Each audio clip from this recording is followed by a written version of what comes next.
Dear Patriots, before the news starts, please subscribe to our patriotic channel by clicking the subscribe button. Give us a thumbs up to this video. Don't forget to leave your opinion below in the comments section. Share the news on Facebook and Twitter so you friends see it. Thank you. George Lopez trashed Trump last night, then suddenly gets crushed by the Trump curse. George Lopez is like many of his peers in Hollywood and suffers from Trump derangement syndrome. This is a mental disorder that causes hateful feelings and violent thoughts about the sitting President of the United States. Watch him get booed off stage so hard, y'all. This is why you don't mess with Trump Nation. Christ, Palente was there and tweeted out about the event and later took it down.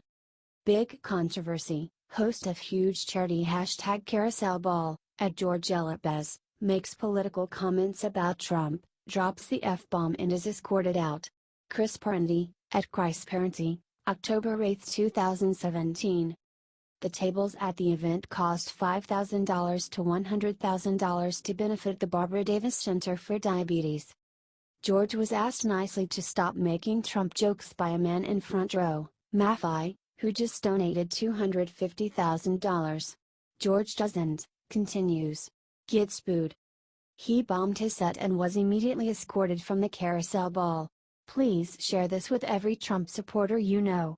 Let's send a message to these limousine liberals that we are tired of their opinions.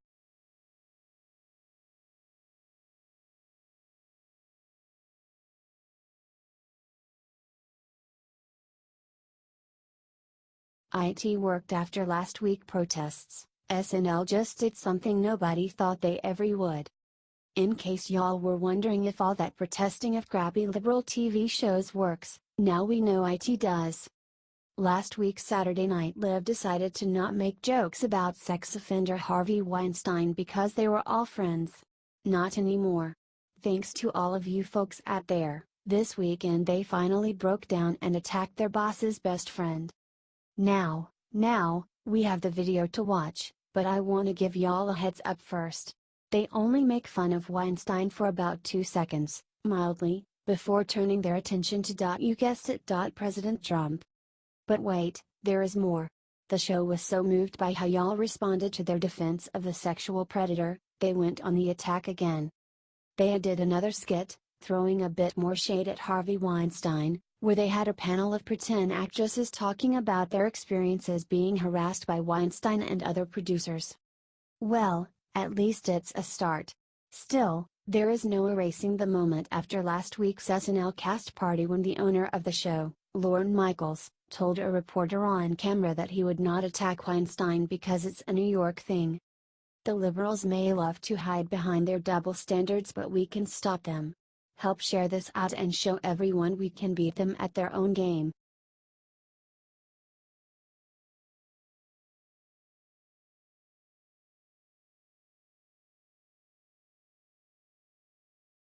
Top military experts just discovered North Korea's secret weapon that could destroy America. Want to hear some no good, awful, really bad news? Well, the latest comes from the regime of North Korea. This is so devastating and cringeworthy that many jaws will be left hanging in a matter of seconds. Are you ready? Brace yourself. 2 experts just went before Congress and said Kim Jong-un's rogue dictatorship can perform an EMP attack in the US that would wipe out, yes, wipe out minus 90% of the population within 1 year. A preemptive nuke strike must be considered. From Daily Wire. 2 EMP experts warned Congress on Thursday that North Korea is capable of executing an EMP attack over the United States, which would send the U.S. back to the Stone Age and would lead to the deaths of 90% of all Americans within 1 year. Chairman Dr. William R. Graham and Chief of Staff Dr. Peter Vincent Pry of the Commission to Assess the Threat to the United States from Electromagnetic Pulse, EMP, attack told the Committee on Homeland Security that the U.S. is now facing a doomsday scenario as U.S. intelligence under the Obama administration grossly underestimated the capabilities of North Korea. Former NASA rocket scientist James Oberg visited North Korea's Sohe Space Launch Base, witnessed elaborate measures undertaken to conceal space launch payloads, and concludes in a 2017 article that the EMP threat from North Korea's satellites should be taken seriously. There have been fears expressed that North Korea might use a satellite to carry a small nuclear warhead into orbit and then detonate it over the United States for an EMP strike.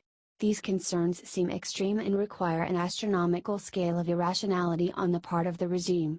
The most frightening aspect, I've come to realize, is that exactly such a scale of insanity is now evident in the rest of their space program.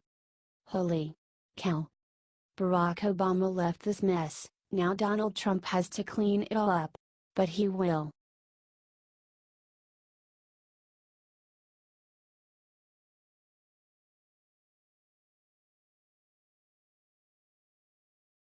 Career killer: what Robert De Niro just did to the president will make everyone stop watching him. At this point, so many of the Hollywood elite celebrities have made it clear that they do not want Trump supporters watching their movies. Now we get to add Robert De Niro to that list. De Niro, a longtime friend of sexual assaulter Harvey Weinstein, had some sort of crazy breakdown on stage during the annual Hudson River Park Gala where he started trembling about benches then blew up on Trump. One of my pleasures will be keeping people off my bench who don't deserve a view of the park like Donald Trump. FKU, Donald Trump. It's a horror with this Now, the reason that he was talking about park benches in the first place was that the gala was thrown to celebrate them dedicating park bench to De Niro. I guess he thinks he can ban people from sitting on it? He is so wrong. In fact, I think it would be pretty funny if some Trump supporters in MAGA hats went and visited the Hudson River Park, located at 353 West Street, New York 10014, and take some pictures on De Niro's beloved bench. Oh, and while we're at it, let's quit watching his junky movies anyways. No big loss there. Help share this out and let's get back at Robert De Niro.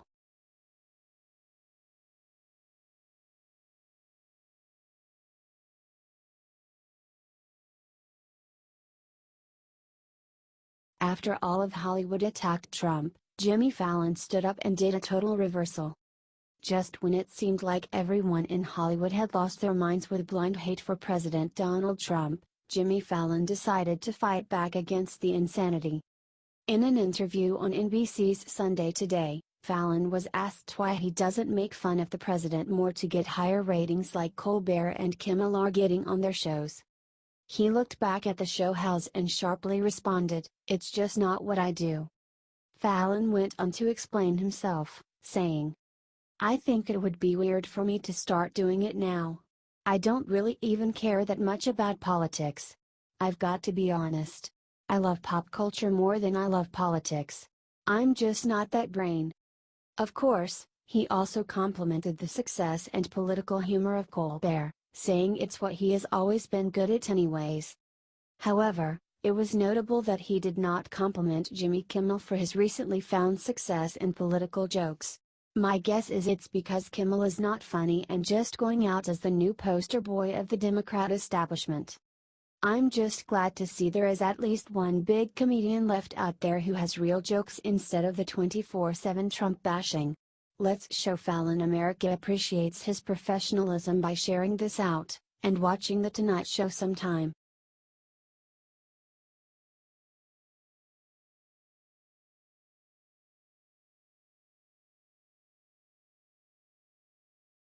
David Clarke unleashes epic rant about Bill and Hillary's sexual assault scandals. David Clarke knows why Hillary Clinton took 5 days to condemn her buddy Harvey Weinstein. According to the sheriff, she doesn't care. Her politics matters more to her, the reputation of her husband, to prop him up in the White House for her future political endeavors was more important to her than these victims, Clarke said on Fox News this morning. She's morally bankrupt. Her ethics elevator has no bottom floor, and she will do whatever she has to do to protect herself, her image, and her reputation. Of course, the sheriff is right. Earlier this week, Clinton called Trump a sexual assaulter during an overseas interview. When asked about similar accusations against her husband, Clinton claimed that they were in the past. What hypocrisy! We're fortunate Clinton never became the first woman president. We deserve a female leader who respects women, not one who uses them. And, like Clarke says, Clinton doesn't care. She only cares about herself. Comment Clintons don't care. And share if you agree with Clarke. The couple is despicable as they are power hungry.